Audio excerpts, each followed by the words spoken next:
Le grand rendez-vous européen avec Les Échos et CNews.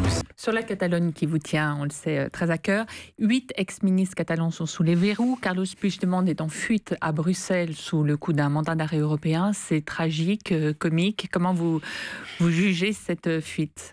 C'est tragique pour la Catalogne. C'est une grande région qui a un statut d'autonomie sans pareil. Tout le monde parle catalan, on apprend le catalan à l'école, la télévision, les médias sont en catalan.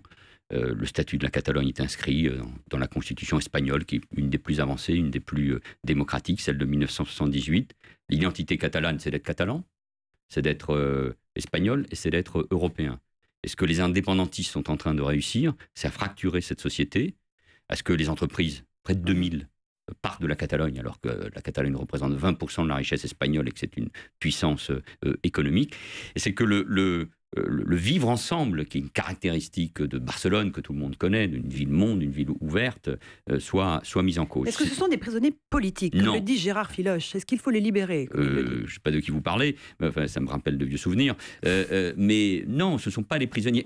Franchement, dans n'importe quel pays, une tentative de sédition, de séparatisme, elle est sanctionnée durement. Vous vous rendez compte, nous, si une grande région, je ne vais pas la citer, décidait d'organiser un référendum qui n'est pas prévu dans la Constitution et de déclarer son indépendance. Enfin, l'État réagirait avec la plus grande fermeté. La construction espagnole est différente, elle n'est pas une construction jacobine comme la nôtre, mais la Catalogne est pleinement dans l'Espagne. Donc, il faut aider le gouvernement espagnol, parce que nous sommes européens, je ne le dis pas au nom de mes origines et parce que je suis né à Barcelone, mais parce que je suis européen.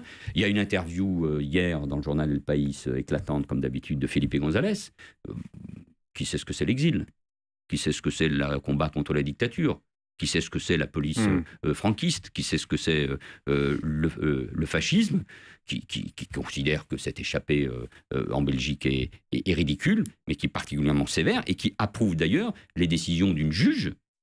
La justice espagnole est indépendante. Juste très brièvement, Manuel. D'une juge extrêmement sévère, mais qui agit en indépendance au nom de l'État de droit. Mais il faut aider l'Espagne, et par là donc la Catalogne, ensuite, en les soutenant, à trouver la bonne solution politique qu'ils trouveront eux, par le dialogue après les élections du 21 décembre. Le grand rendez-vous européen avec Les Échos et CNews.